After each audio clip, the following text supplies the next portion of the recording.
Hello and welcome. Stand Up World, episode 65. Thanks for joining us. We have a great, amazing show for you today. Say hello to the producer of our show, Patrick Arnold.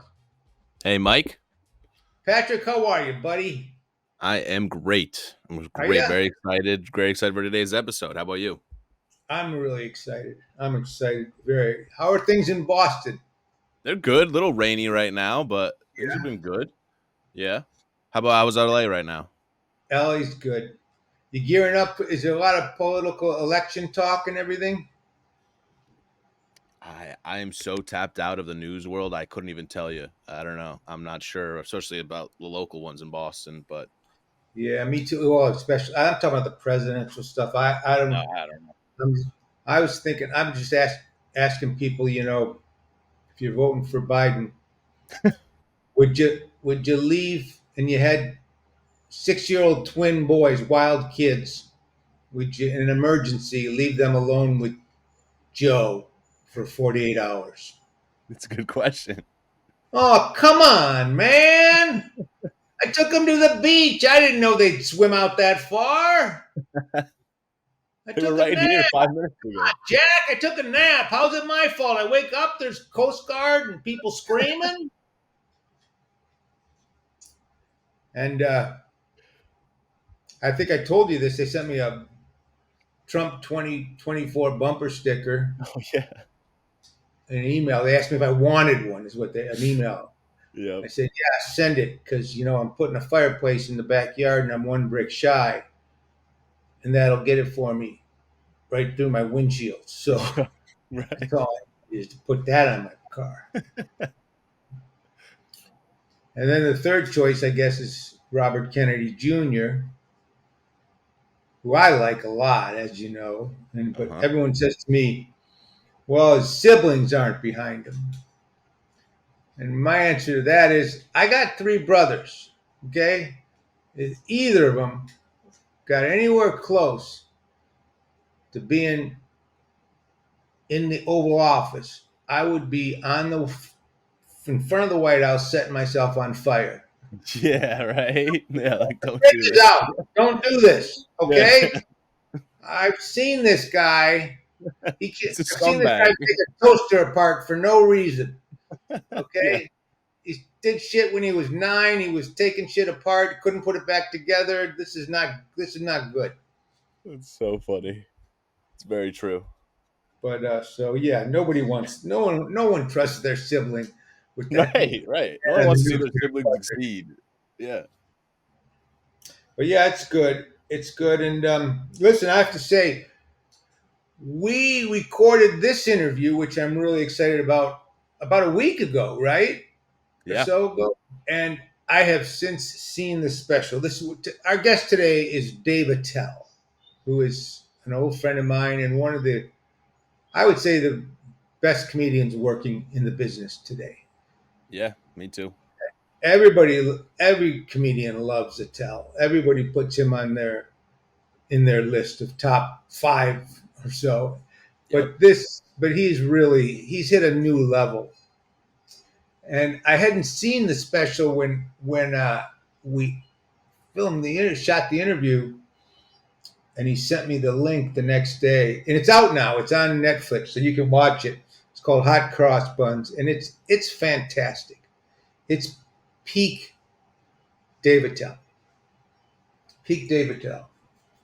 And I'm actually, this Friday night, March 29th, I believe, I'm going to be out there with Dave at the Brea Improv. So I'm excited about that. But more important, let's get him the hell on here and let's start talking to him. Before we lose a viewer. And then we have 2. I can't afford it. And then it's just my mom and the butcher guy that I'm told to watch. Let's go, Dave Attell.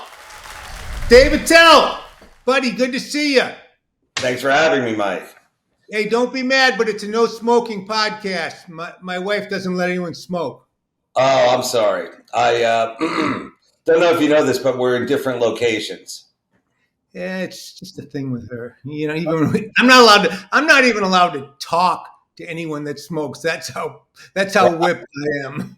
Way to make the guest feel comfortable. Go ahead, buddy.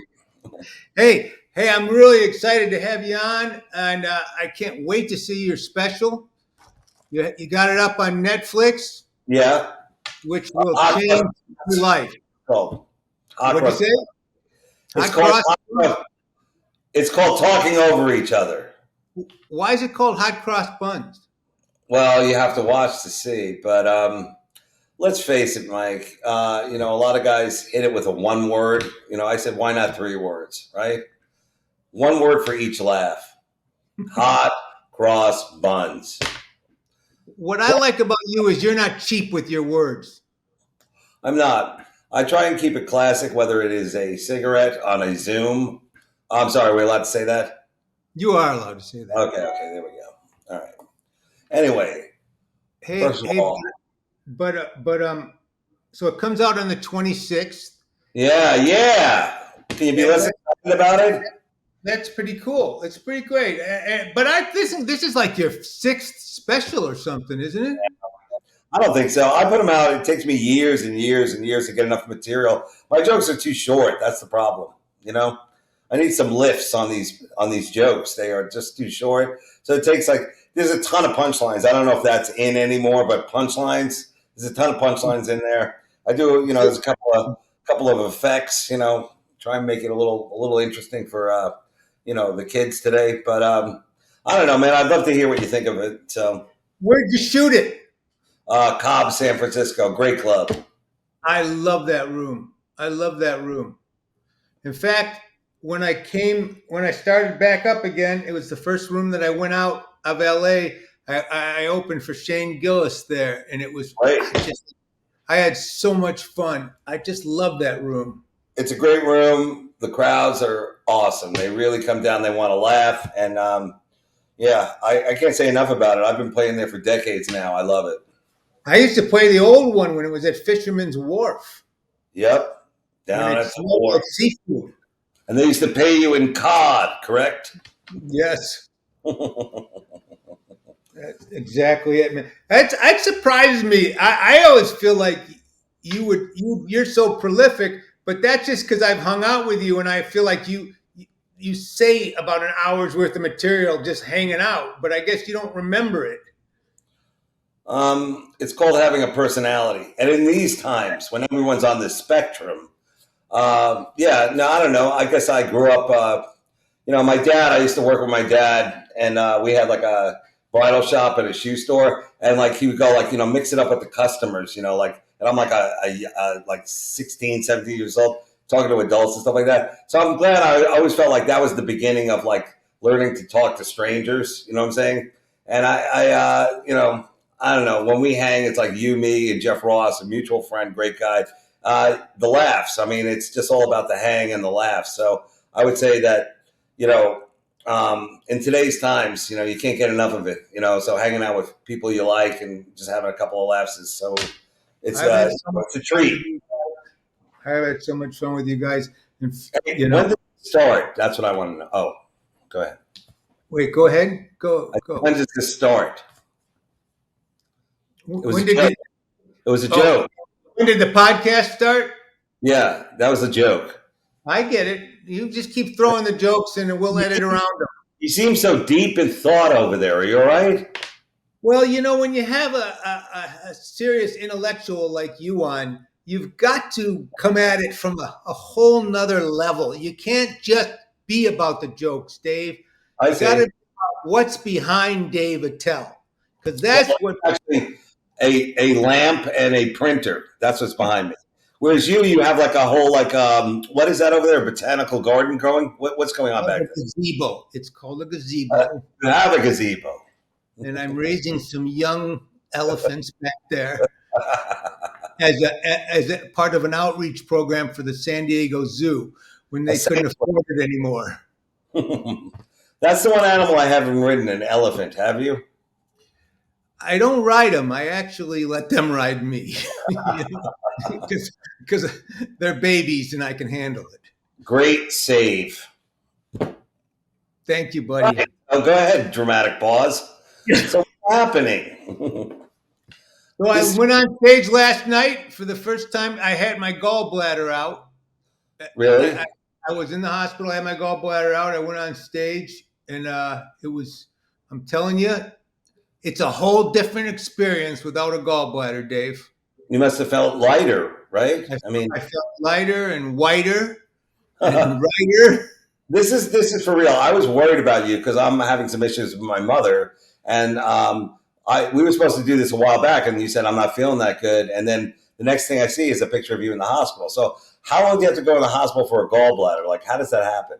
Well, because we didn't know what it was. They couldn't figure out what was wrong. So I was in there for a while. And then finally they realized my gallbladder was just super enlarged and it was going to explode or something. I don't know. When they finally figured it out, they took it out at 11 o'clock at night. And, you don't need a gallbladder. I know. It's the tonsils of the tummy, as we used to call it. Yeah, absolutely. It's actually, I see it as the organ of the white, we're basically the white man of Western civilization. When it becomes a pain in your side, you just get rid of it until something goes wrong in your life and you're shitting down your leg, and then you wish you had your gallbladder back. Yeah, what does it do, by the way, this gallbladder? I guess the best. No one knows. They say it catches the bile. It catches the bile, but I I have Jeff Ross for that. So let me ask you this now. You go on stage. Did you treat the crowd to a peek at the scar? Did you let them take a look? I didn't do that. But I let him know. Actually, Howie Mandel introduced me, and he said, "You're going to have a comedian on stage now for the first time ever will perform without a gallbladder." So I did some gallbladder. I did some gallbladder jokes, and then I just segued into your act. And I have to tell you, there were some hot cross buns flying last night. That's probably what did it. Let me ask you this now. You got this cool scar, right? You got to get a tattoo over it. What are you thinking? I'm thinking Trump, Biden, Kennedy. It all goes bad. Oh, I think you're going to say like a Mount Rushmore. Something like that. That's good. Well, hey, I'm glad you're feeling better. You look good. I feel good. I feel good. How's your sleep? My only problem has been they jammed a thing down my throat. Well, that's how you get in the business. Yeah. It was a long Negro guy, but it was no, they put a tube down my throat. Right. And today or yesterday is the first day that I've been able to talk kind of normally. It really messed with me. But that's how they. Have you had that done? The trach, that kind of thing? No, it's something down your throat. I said earlier, that's how you get in the business, and you totally away from that. Yeah. I was going to say, do whatever they tell you to do. And, lots of fluids, I assume that's part of it. But, we're getting up there, buddy. I know that you take care of yourself. You take a lot of walks. Walking is very good. You always tell me about these. My favorite thing is you called me a few weeks ago. I was on my walk, and you go, "Don't tell me you're walking from the river to the sea." That was a different time for the people listening now. Yes. So let me ask you a silly question. Let me ask you. Go ahead. No, you ask me, but whatever. But first, let me ask. Do you still dig it? Do you still like what you're doing? Because you're so damn good at it, Dave. Do you still? I was just on the phone with Brian Dorfman. You know Dorf? I know him. Yes. Very good guy. And I swear to you, he said to me, single greatest comedian working. I went, really? I love that you say that, Brian, because I think he's great. But do you still love it? Because you've gotten it. You've been doing it so long, and you've reached this level. Well, I've been doing it 37 years, and I plan on doing it at least 40. And then it's like, it's not about the mortgage. It's like just something like, this is kind of what I devoted my life to. So I want to, keep doing it. I also like, every day, every show is different, all that kind of stuff. So when you say, do I still dig it? I would say that the things I don't dig about it, which would be the travel and the stress over selling tickets and the things like that. I don't like. I never. Like I hate every part of that. But the actual doing the gig, I do enjoy, and my crowd is so good that like even my openers will tell you like it's like I'm very lucky. I'm kind of blessed with these people. They're so good to me. And they love jokes, and there's no like you have to, they get it. They're out for a good time, and I try and deliver that. But I don't know, man. I would say that yeah, sure. Everyone has like second thoughts about stuff, but the comedy thing, it fits for me. It always did, and I would say that like it is kind of the only thing that I was that really took. You know what I'm saying? So how about you? You just kind of like restarted, and I always was a fan. So how are you? Is it a little frightening? Is it just exciting? Like what is it like to get back up there? I love it. Good. I love it. I love it. I don't want to say I wish that I kept it going. When I stopped, Leno and a few guys would say to me, "You never quit your act, never give up your act." But I had to. I was making movies and doing things, and I was raising kids, and I just didn't have the bandwidth. And also, I didn't respect stand-up comedy. I didn't work hard on it enough, and I just wasn't getting good. I was a B minus, C plus, C minus at best, and I didn't want to be just okay. And I love it now, and it's fresh to me. It's humbling because some days I walk into people and they go, "Oh, you're a fucking legend," and then some days I hear people go, "Tell me your name again." Right. And I got to work my way up through the ranks, but I love being on stage. I love writing. I love pushing the envelope to what I think is funny, but I'm never going to give it up. I'm going to do it to the end. I really, I love being a part of this group. I love the world of stand-up comedy. And, like when I went out with you guys at the bumping mics, it was one of the greatest nights of my life. I couldn't sleep afterwards. I had so much fun, and Good. and, Well, and but for me, like going back to you, when you say you'll do it 40, does that mean 3 more years or just forever? Well, I'm kind of hoping that I have a lot of bills and everything, but I'm kind of hoping that I will keep doing stand up. But like you said it during your I believe that was a manifesto. Is that I think How can you have bills? Because it's not clothing bills.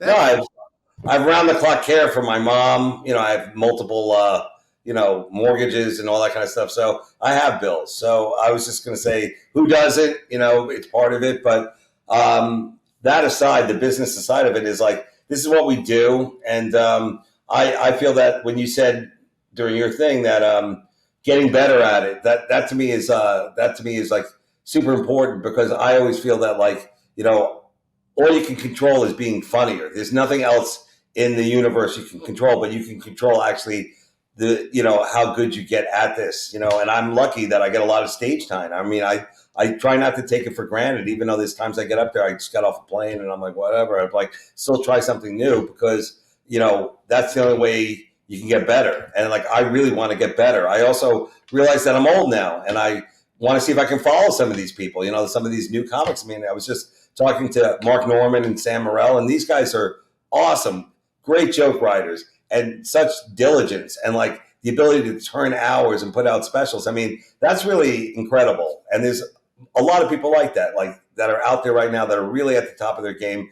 And I just want to be a part of that. And I also want to be, even though I'm not relevant, I just want to be, consistently good. And like, that to me is like, doesn't get enough attention. Everybody talks about great and legend. It's like consistently good is good. And that's what I'm going for, Right. That's right. And I kind of laughed when you said about selling tickets, because you sell tickets everywhere you go. People are excited to see you.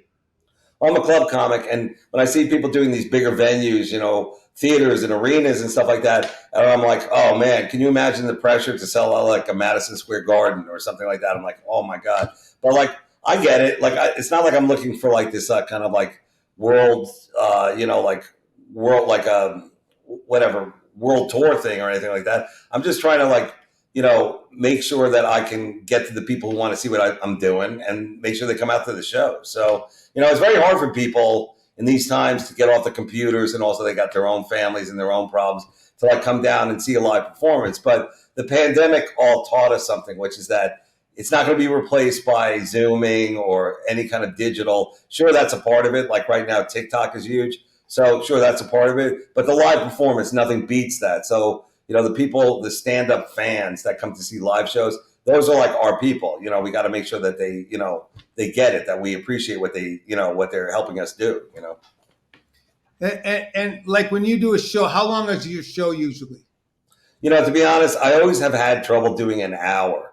And I think it's because my jokes really are short, and I like them tight. I try and get all the fat off the joke, just get to the joke, go to the next one. And I grew up in a generation where people didn't change their act that much. Like they did their act and then they waited to hear about a sitcom. So for me, it was always about churning the material. I also have multiple versions of jokes, so I'm kind of inconsistent, a little indecisive when it comes to it that way. But my consistency is that I will be working on new material and also trying to give them a show. And I'd say that maybe you can agree with this.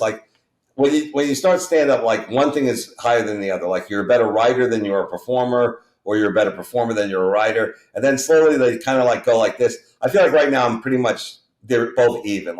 I know how to do the job, on stage. I can do it. I try and make it fun. And my writing is better than it was when I started, thank God, because it's honestly, put a lot of work into it. And I kind of figure out what I'm doing up there. So I would say right now, do you put a lot of work into it? Do you work during the day on it, or what? When you're wandering around, or what? How do you write?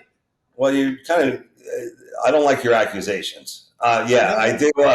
I do put work. It doesn't feel like there's a lot of footwork being done. No, well, I'll tell you, keeping it fast and loose on stage is important. And you saw when me and Jeff go at it, and I do with other comics as well. It's just it's great to come up with just bouncing around up there. And I do it a lot on the stage as well of it's not all rote, this is a play, where everyone, and now you moved over here. And that's the cool thing about live stand-up is that it could be anything. It's free form in a way, or at least that's the way I like to do it. But, the actual work of it is listening to tapes, and working on the material. And I try and do that. And it's really difficult on travel days to find the time to do it. And then with other stuff that I have to do. But I would say that that to me is the real job of comedy, is listening to your tapes and then writing down your notes and then fixing your jokes. For me, it's always about rewriting than it is about writing. It's as you get older, you realize that it's not so much the joke anymore. It's about the setup, coming up with new setups. Oh, I already talked about that. And you're a guy with a family and things going on. This gallbladder operation, this is a gem. That's a joke bag. You could do a whole hour on that. It's so good that when I was there, I talked to the doctor. I said, what other organs don't I need that next to it I could have some shit taken out? Okay? Well, that's great. I can only talk about my kids and my wife so long. If once a year you could pull something out, That'd be awesome. It would be great. Yeah, I'd say the gallbladder is kind of the Ringo of the organs. You don't hear much about it. It's the Pete Best. But I really, one of the things.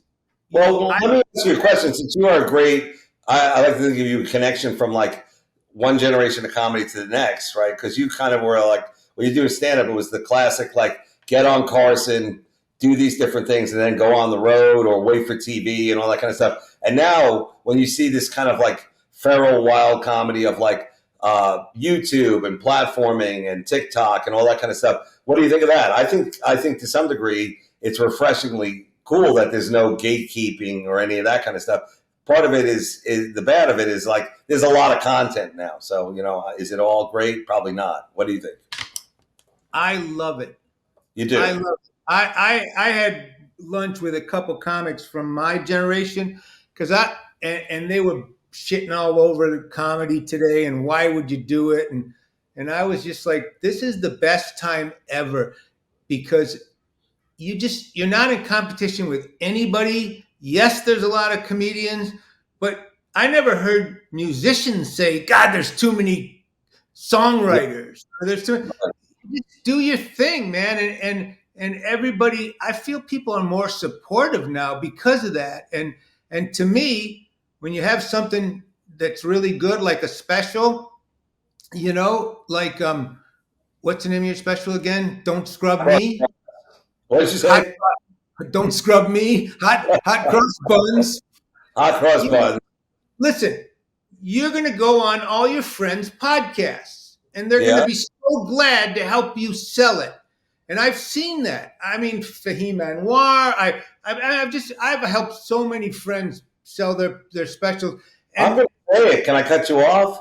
no, I have no manifesto here. No, you are the Oscar Schindler of podcasts. You've saved so many. Go ahead. Now get back into your whatever that was, that meta thing you were mumbling over there. No, go ahead. It's all a form of mumbling with me. No, No, I just I'm gonna say I something think about you and your friends, and I know who they are. They're legendary comics. That like they must look at you going like, why would you do that? But it's also like, why wouldn't they do that? Because the whole idea is like, I think a lot of them generationally didn't see stand up for what it has grown to be, which is its own entity. They saw stand up as like, that's the thing you do before you get to make your movie or you get to be an actor or something like that. And a lot of these guys are so good that it really would be, as a fan of comedy, I mean, I would pay to see that because just seeing these guys deal with today's world would be really interesting. Much like Carlin, as you can see generationally how he changed, just to see how these people are. But, that's between, I totally get why they wouldn't want to do, because there is also a lot of minus to that too. It's like, do I really want to, connect flights to go to this place to work at hoo-ha's or whatever, or, do a stadium tour, like whatever it is, So I can understand because it wears you out. You get worn out on the road. But listen, I made 12 movies and TV series and everything. That shit wears you out too, Dave. And I got a friend that worked for Ford that I went to high school with for 40 years, and that wore him out. So life wears you out. Pair those two things together. He's working on the line at Ford, and you think that's way harder. That's way more harder on your body than making movies. Well, that's my point. I'm saying, parties. I can't handle. Go ahead. Connecting flights aren't that hard if you get your head right. It's All just, right. But my point is, what I was saying was, back when I started, and what you said was so true. Everybody used stand up to get to a level, except for very few, and because there wasn't really a way to make a living staying with stand up unless you were Carl or Pryor. And even when you became Pryor, you went into the movies. Whereas now these guys are just staying with their stand up and getting really good at it. And I think that what you're going to see, when I was talking to Louis C.K. for that documentary I did, and he was saying very few comedians, they either die or they quit or they get fucked up, but you don't see comedians go through maturity and talk about the different phases of their life as they go into, like we once saw George Burns do it, or someone. Do you know what I mean? And Yeah. a guy like Dave Attell, I'd love to see. I'd love to see you just keep plugging away. And the jokes that you're telling about hey, barely being able to piss. I can't wait for that. Well, you can come see me live, and you can actually not only see it but smell it. Getting you to laugh is really what this is about. And I hate to be the guy with a well-functioning gallbladder, but I was just going to ask you, like, when you said the connecting flights, it's not really. It's the actual like the monotony and drag of travel and how difficult that is on people who have to do it. But I totally get, remember, as bad as comedy is, you are living someone else's dream. Like somebody is out there, either in the audience or on the web, going like, "Man, I wish I could do that instead of working." Here I am working at a warehouse or something like that. So I get that too because I had real jobs and I know what it's like to work a real job. So Well, I'm not putting it down. I'm just saying that in terms of comedy itself, like there's a lot of comedy out there, and that word is used to like kind of cover over a lot of like people have points of view, and there's a lot of preaching and all that kind of stuff. I don't do that. I'm really about the laughs. I could care less what you think about, what I think about, what like I'm not telling you who to vote for. I'm not telling you what to eat. I'm not doing any of that stuff. I have one thing on my thing about vaping, and it's really more of a joke. But like even that, I had to like cover with like just like believe me, this is over the top. So don't think I'm really preaching about anything because I'm not a preacher. Sam Kinison was a preacher, and he was great at it. And even his ability to like take that style and that power and put it into comedy. I mean, that's an amazing gift. And when you talk about like guys like I would love to have seen Bill Hicks, Sam Kinison, Richard Jeni, these are all guys that I looked up to and wish I could be as good as, and they are all gone. Plus, in my own generation, as in yours, you lose a lot of guys along the way to different things, drugs, alcohol, the Mitch Hedbergs, the Greg Giraldos, Patrice O'Neil's. These are the guys from my generation that, went down. And if they had been here, it would be great to hear what they're thinking about what's going on or the jokes they're doing now. So, yeah, it's very sad, but it's also like, that's part of it. It's a rock and roll kind of feel to it, lifestyle, whatever. Not as much anymore. In your day, of course, my day to some degree, But like, Gilbert's another great example of like, talk about classic. Like this guy was on the road, just like Saget. They were out there. They didn't need to. Well, Saget didn't need to be out there. He loved it. He loved the game. He loved the ability to make people laugh. And like, that was really a gift he gave to his fans, by the way, being out on the road like that. So. But these guys went to the same as you and me, got on this stage and tried to be funny. So that's it. yeah, and Gilbert, it's funny. I had Gilbert in one of my movies, and he was out of his mind. He Yeah.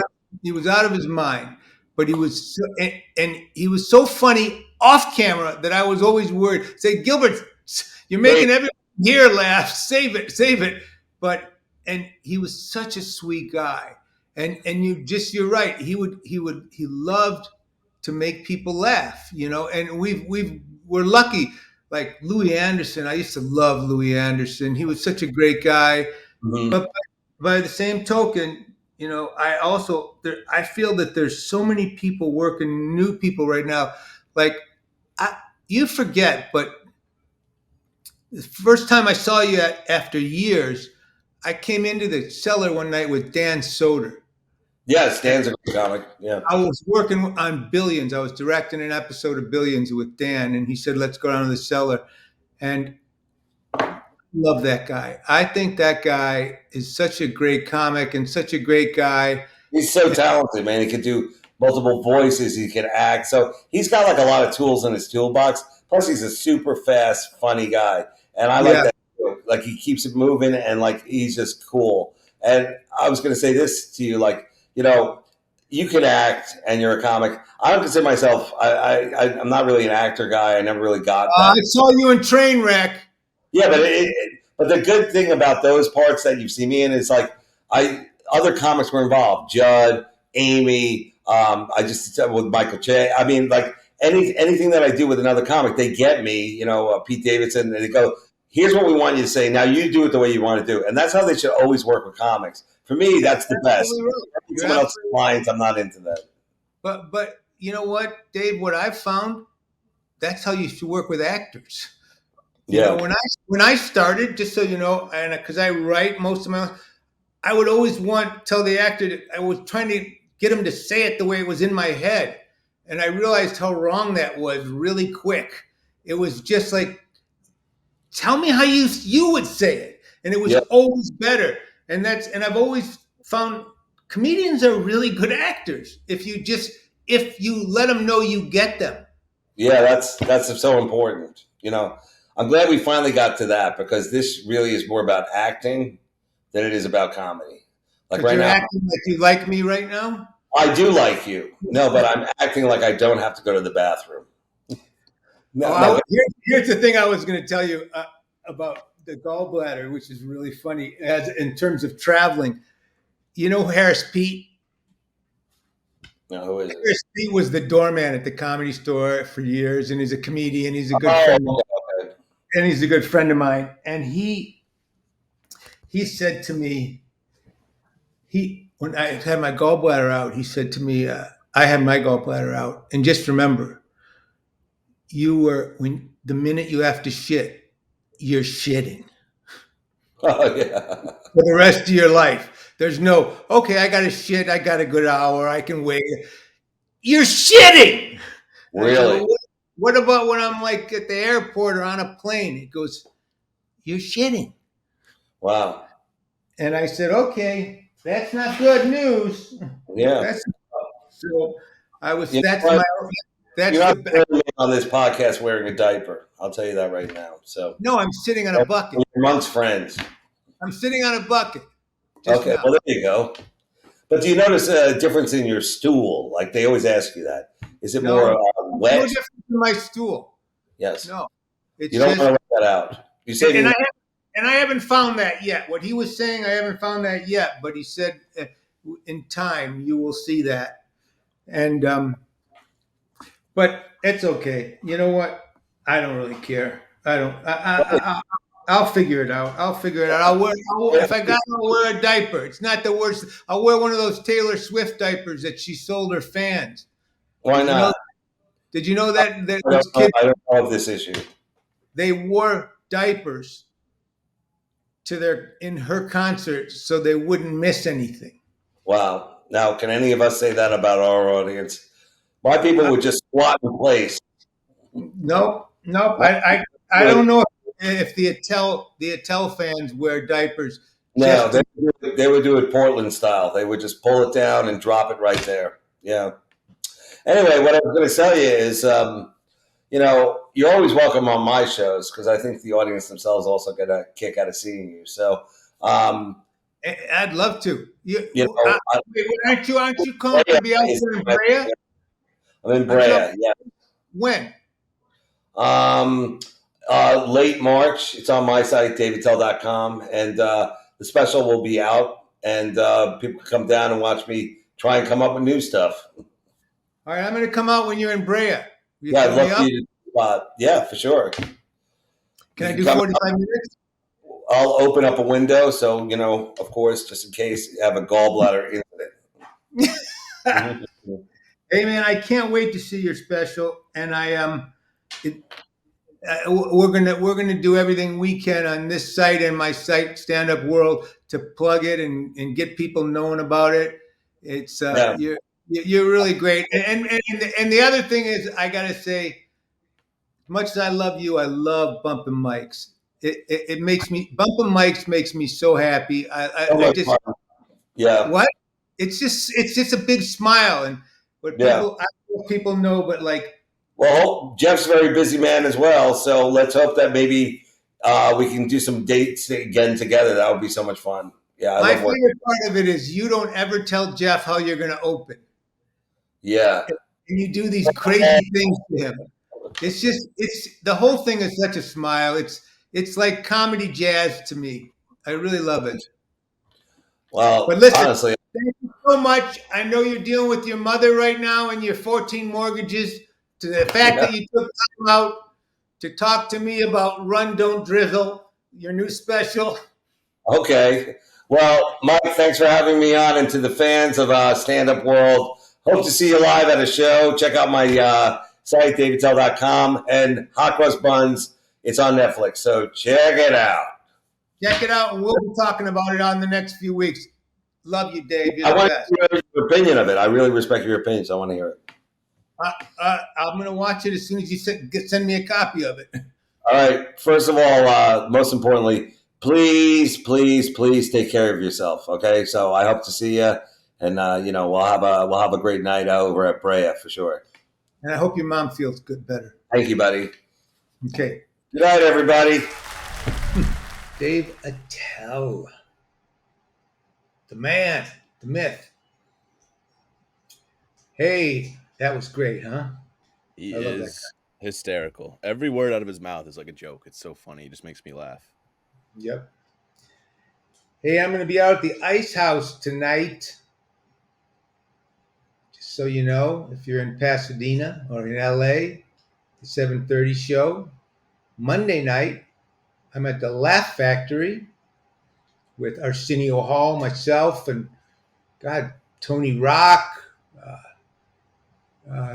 There's Vinny Fastline, Fraser Smith. Just a great show. And then don't forget, April 21st, Detroit. We're coming to Detroit with an RFK Jr. show fundraiser with some great acts. So, the Royal Oak Theater, one of my favorite places that I played when I was a young guy. So, I'm really excited about going back. So, that's it. You got anything else to say, Patrick? Nothing from me. Go watch David Attell's special on Netflix. You won't regret it. Hot Cross Buns. Yep. And we'll see you next week. We got a really cool show next week. Tons of good guests coming up. Thank you so much. Apple, Spotify, Amazon, Douche Factory, everything, man. We're on every platform you can get. Love you.